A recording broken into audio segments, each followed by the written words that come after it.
안녕하십니까. 혼란한 정치 시사 이슈를 술술 풀어보는 송국근 혼술 4월 15일 월요일 오후에 인사드립니다. 4.10 총선 이후에 새로 맞이하는 첫 주입니다.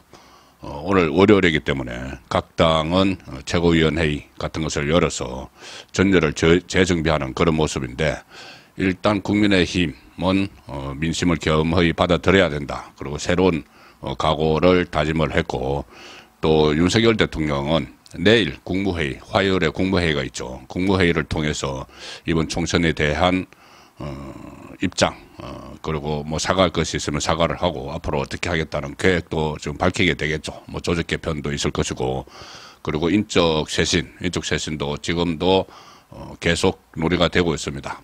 비서실장 원희룡이냐 정진석이냐 이런 이야기도 나오고, 국무총리는 TK 국무총리론 해서 뭐 주호영, 뭐 이철우 경북지사 또는 뭐 김한길 여전히 이야기 나오고, 여러 사람들이 하마평에 올라가 있습니다. 건영세.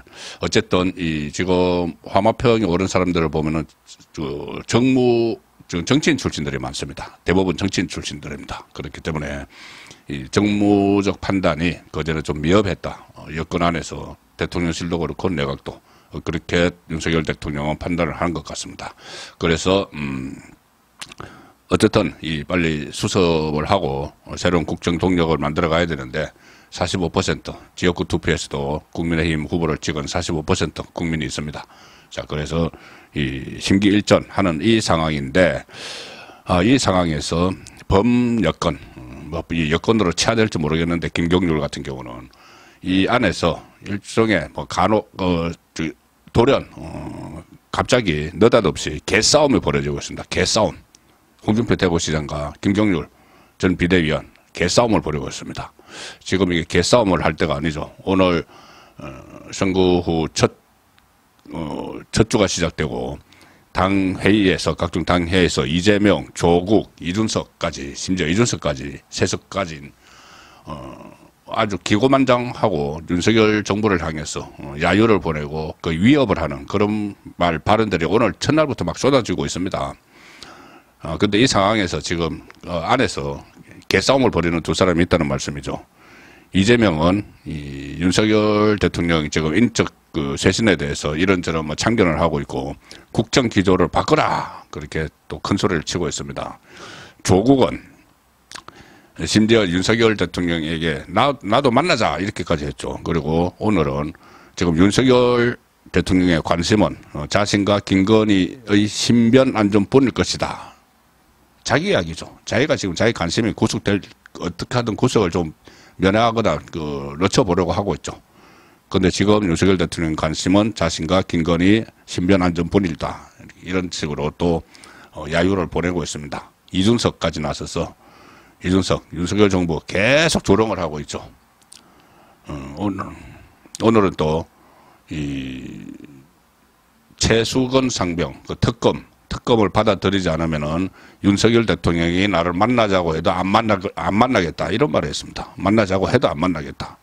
의석삼석을 가지고 있는 조국이 이재명이 만나자 하니까 조국이 나도 만나자 하니까 이제 이준석까지 나서서 나도 만나자고 하면 만날 텐데 최수건 상병 특검 문제가 해결 안 되면 안 만난다. 마음껏 지금 조롱하는 거죠. 야유하고 위협하고. 이 상황에서 느닷없는 개싸움이 내부에서 벌어졌다. 홍준표 뭐 하방한다고 해서 대구시장으로 가 있는 홍준표가 불을 질렀죠. 어제도 계속 지금 며칠째, 총선 이후에 며칠째 한동훈을 저격을 하고 있습니다. 한동훈을 본인은 아니라는 식으로 왜 그런 식으로 해석을 하느냐고 하지만, 누가 봐도 이것은 자기 대권 경쟁자가 되니까 이참에 한동훈을 완전히 제거해버리려는 그런 의도가 계속 있습니다. 그래서 며칠 동안 지금 한동훈을 저격을 하고, 오히려 윤석열 대통령은 책임이 없다. 뭐 이렇게 이야기를 해야지 나중에 또 윤석열 대통령의 지원을 받을 수 있다고 생각하는지도 모르죠. 그동안 윤 대통령 사사건건 공격을 하고, 취임 1주년 때도 이재명을 따로 만나는 대구에서 그런 행태를 보였는데, 갑자기 윤석열 대통령을 두둔을 하고 한동훈을 공격하는 것은 노림수가 뻔한 거죠. 어제도 이런 이야기 했습니다. 내가 당에 있는 한동훈을 용납하지 않겠다. 그리고 또 선거는 당이 주도의 치르고 대통령은 선거 중립 의무가 있어서 선거를 도울 수가 없다. 모든 게 한동훈 책임이라는 이야기죠. 뭐 책임도 있죠. 그렇지만은 누구 공동 책임입니다. 다 공동 책임입니다. 홍준표 책임도 있죠. 홍준표도 지금 그동안 대구에 있으면서 뭐 이재명이나 만나고 뭐 이러고 계속 그 정부에 대해서 공격하고 한동훈이 그때 정치판에 등장하려고 할 때 막 경쟁심을 느껴서 이 김현정 라디오에서 홍준표 출연해가지고 한동훈에 대해서 자꾸 물어보니까 전화도 끊어버리고 그런 행태를 보여서 본인도 책임 있죠. 다 책임 있습니다. 저도 책임 있고. 자, 그런데 홍준표는 이렇게 이야기합니다. 참패 뒤에 그걸 당 책임이 아닌 대통령 책임으로 돌리게 되면 이 정권은 그야말로 대혼란을 초래하게 되고 법여권 전체가 수렁에 빠지게 된다. 이렇게 계속 한동훈 책임론을 했고, 이번 선거는 자기 선거를 한 번도 치러본 일이 없는 사람들이 주도해 그 막중한 총선을 치렀고, 철부지 정치 초년생 하나가 셀카 하나 찍으면서 나홀로 대권놀이나 했다. 총 한 번 쏴 본 일 없는 병사를 전쟁터에 사령관으로 임명해 놓고 전쟁에 이길 수 있다고 본 사람들이 바보다. 노골적으로 지금 자기 빼고 모두 바보라는 식으로 지금 공격을 하고 있습니다. 자, 홍준표 선거 다음 날 이런 이야기를 했죠. 한동훈을 겨냥해서 문재인을 믿고 그 사냥개가 되어서 우리를 그렇게 모질게 짓밟던 사람 데리고 와서 배알도 없이 그 밑에서 손뼉 치는 게 그렇게도 좋더냐. 문재인 정부 시절에 서울중앙지검 3차장을 하고 반부패 강력부장을 했죠. 그래서 윤석열 대통령이 그때 서울중앙지검장이었고, 그래서 이 박근혜, 이명박 정부를 수사한 것을 가지고 문재인의 사냥개, 이렇게 지금 와서 이렇게 표현합니다. 지금 와서 선거에서 선거 끝나고 선거에서 졌다고 모든 책임을 다 덮어씌우기 위해서. 그리고 아주 입에 담지 못할 그런 다른 여러 가지 거의 뭐 욕설에 가까운 비난과 조롱이 많습니다. 여기에 대해서 한동훈 전 비대위원장은 반응을 보이지 않았죠. 그때 이 비대위원장직을 사퇴를 하면서 국민의 선택을 받기에 부족했던 우리 당을 대표해서 국민께 사과드린다. 자, 깊이 반성한다. 이 선에서 지금 끝나고 있습니다.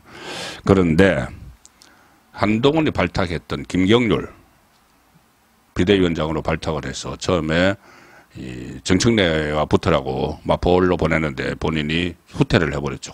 그리고 비대위원회 계속 있으면서 김건희 여사를 마리 앙뚜아네트에 비유를 해서 큰 논란을 자초를 했던 그 김경률이 지금 자기 정치를 또 하고 있습니다. 선거에 지고 웬만해서는 이 라디오 방송에 섭외를 해도 지금 국민의힘 사람들은 잘 안 나갑니다.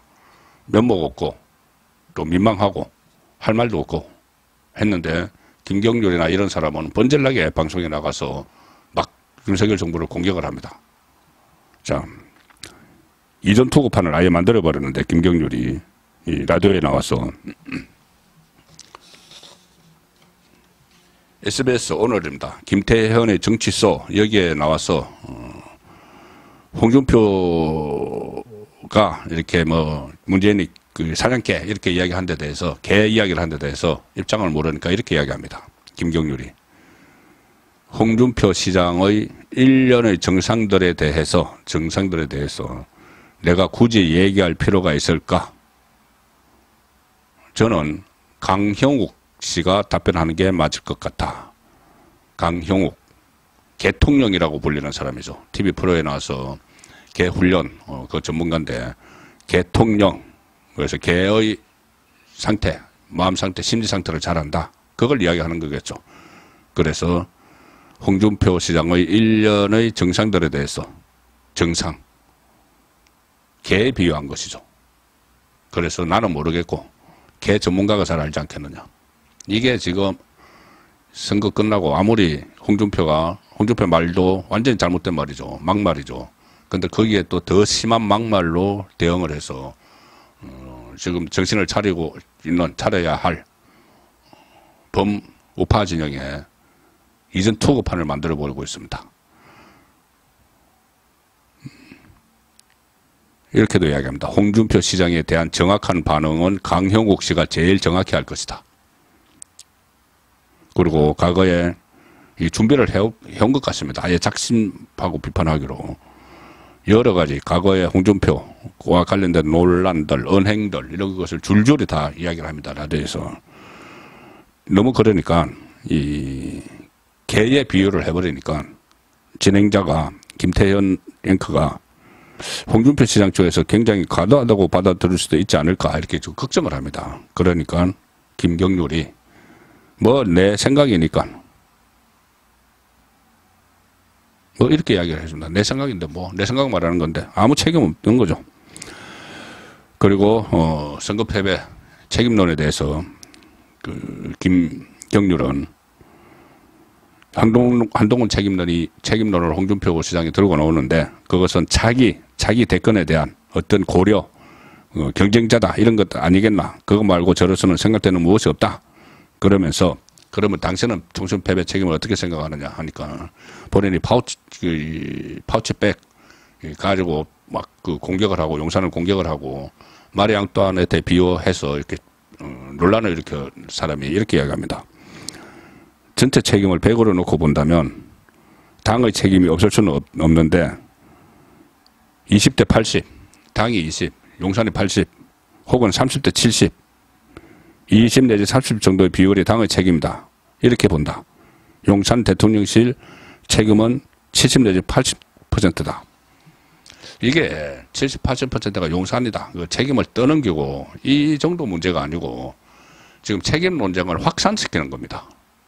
이 김경률은 아무 생각 없이 책임 논쟁 이렇게 하면은 또 용산에서 다른 이야기가 나오죠. 그럼 또 대받아쳐서 지금 책임 논쟁을 따질 때가 아니고 수습을 해야 될 텐데 책임 논쟁을 확산시키면서 개싸움, 이전 투구를 만들어가는 거죠. 무슨 목적으로 그렇게 할까요? 한동훈 비대위원장은 그때 용산 책임론에 대해서 아니다, 전적으로 내 책임이다 이렇게 이야기를 했죠. 오롯이 내 책임이다. 그런 자세를 가져야 되는 거죠.